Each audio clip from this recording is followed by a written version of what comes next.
Yo tout le monde, c'est Uxas. On se retrouve aujourd'hui pour du Dofus, donc nouvelle vidéo sur ma chaîne sur un nouveau jeu, pour certains qui me connaissent pas sur ce jeu.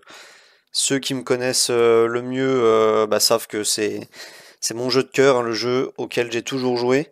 Donc première vidéo donc sur ma chaîne pour Dofus. Donc pour ceux qui le savent et ceux qui le savent pas non plus, je rappelle, Dofus Unity qui sort le 3 décembre. Donc le Dofus 3.0 avec énormément de changements. Voilà toute la liste, j'aurais pas assez de la vidéo pour vous en faire toute la liste.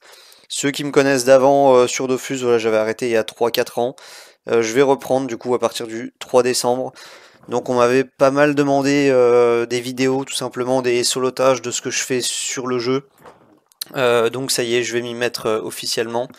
Donc j'ai profité de la bêta en ce moment, il y a la bêta, donc je vous invite tous à essayer pour ceux qui ont un doute s'ils veulent ou non jouer à Dofus. Sur la bêta, voilà, tout est possible de faire autant en niveau, en classe, en éléments, etc. Pour ma part, voilà, je suis un joueur SRAM, donc je continuerai de jouer SRAM à la sortie donc de Dofus Unity le 3 décembre. Je serai sur le serveur 1 pour ceux qui veulent également me rejoindre. Et donc voilà, j'en profite pour parler de la bêta. Donc vous pouvez être au niveau que vous voulez, vous pouvez faire le donjon que vous voulez, etc. Il y a tout un système de bêta avec des PNJ, etc. Vous pouvez vous téléporter, acheter les stuffs que vous voulez. Vous pouvez vraiment faire tout ce que vous voulez et tester tout ce que vous pouvez tester sur bêta. Donc à ce niveau-là, il n'y a pas de problème.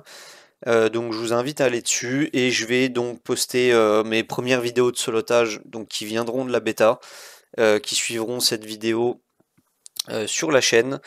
Et je voulais vous montrer du coup pour ceux qui n'ont pas connaissance encore de l'event qu'il y a sur la bêta. Donc le tableau des récompenses. On peut gagner des bêtatons en faisant des donjons. 30 bêtatons ou plus, on obtiendra le titre bêta major, donc qui sera valable et utilisable sur le jeu directement, une fois qu'il sortira donc le 3 décembre. Et ensuite, si on a 80 bêtatons ou plus, on pourra donc avoir la récompense Montilier Bêta Test. Donc voilà, ensuite, forcément, la liste des donjons et le nombre de points que chaque donjon donne. Donc on a le Glour Céleste, Colosso, Grolum, donc qui vont représenter Frigost, hein, tout simplement. Les derniers boss de Frigost qui vont donc valoir 2 points. On a le contre Azov qui est pas si facile que ça, Animotopia qui vaut 2 points également. Et Ombre également, la pyramide d'ombre à Macna qui vaudra également 2 points. Ensuite pour Mercator, donc qui vaudra 3 points dans les abysses. Donc il y a une vidéo de Mercator qui arrivera prochainement. Ensuite le Roi Nidas, donc 3 points aussi, un donjon à vague et Nutrosor. Et là donc on arrive sur les 3 des 4 donjons à Frigost 3, donc la fin vraiment de l'île de Frigost. Donc à savoir Nilesa, Klim et Silarg qui valent chacun 3 points. Et le Dantinéa également dans les abysses qui vaut 3 points. Ensuite on a Barberil de la nouvelle île d'Albuera, enfin la nouvelle, qui est plus si nouvelle maintenant, mais c'est la dernière île en date. Donc Albuera, Barberil, Cloche-Cuivre. Ensuite on a Torquelonia qui est à Krosusko. Aneris donc pour les vampires près de Brakmar à Gisgoul. Le Dazak Martegel, également du Frigos qui a été importé un peu plus tard sur le jeu. Le Cthulhu dans les abysses, donc qui vaut également 4 points. Où il y a aussi une vidéo de solotage qui arrivera d'ailleurs.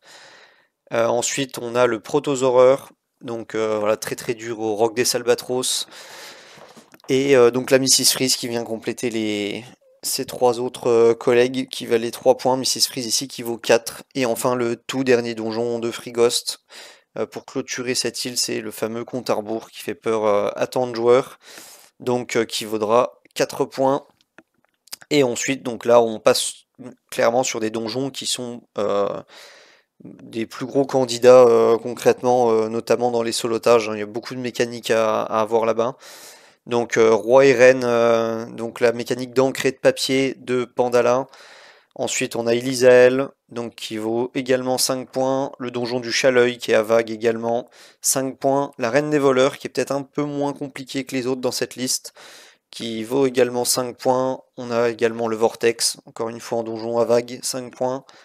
Ensuite on a Misère, donc un des 4 cavaliers de l'Héliocalypse qui vaut 5 points également. On a Guerre aussi dans les cavaliers et Corruption également, donc les 3 valent 5 points. Ensuite on a donc Solar et Bethel, les deux donjons où ça nécessite d'avoir Necronix qui valent 5 points. Et ensuite on a donc le petit Talcacha qui est toujours pas mal rempli en mécanique dans sa pyramide, donc 5 points également. Le capitaine Meno, donc qui vient clore les abysses, c'était le dernier donjon abyss, qui a eu un up et qui est un peu plus dur à soloter maintenant. Et enfin les 7 points, donc on arrive sur les donjons les plus compliqués du jeu je pense, donc comme Cabal, où il y a énormément de RNG, donc c'est 7 points. Éternel conflit, où la strat est tout de même longue et fastidieuse pour arriver à le tomber. La fameuse servitude également, qui pose quelques petits problèmes à énormément de joueurs. Ensuite la prêtresse de chaos, donc qui est le boss de l'île de Pouac, donc l'événement seulement qui entoure l'événement de Pâques, qui vaut également 7 points. Et enfin Belladone, qui est je crois le dernier donjon qui est arrivé après Éternel Conflit de mémoire. Donc le dernier donjon, voilà, qui a sa petite mécanique aussi, qui est plutôt une zone où ça tape plutôt très très fort. Donc voilà pour la liste des donjons, donc on a un total de 160 points, il y a seulement 80 points à les récupérer. Donc voilà, ça donne des petites récompenses, un titre et un Montilier. Donc voilà, je pense que je vous ai tout dit. Donc c'était une petite vidéo intro pour Dofus, où voilà, je vais me lancer dans les vidéos de Dofus. N'hésitez pas à me dire dans les commentaires si ça vaut hype ou non. Si d'autres joueurs me découvrent ou redécouvrent. Il y en a pour certains que j'ai connus il y a très longtemps, j'ai arrêté, on s'est perdu de vue. Mais voilà, je vais rejouer à Dofus et je vais revenir sur le jeu donc à compter du 3 décembre. Soyez au rendez-vous sur le serveur 1 pour Dofus Unity. Voilà, ce sera tout pour moi. Je vous souhaite bon jeu. J'espère vous revoir le 3 décembre. Et à plus!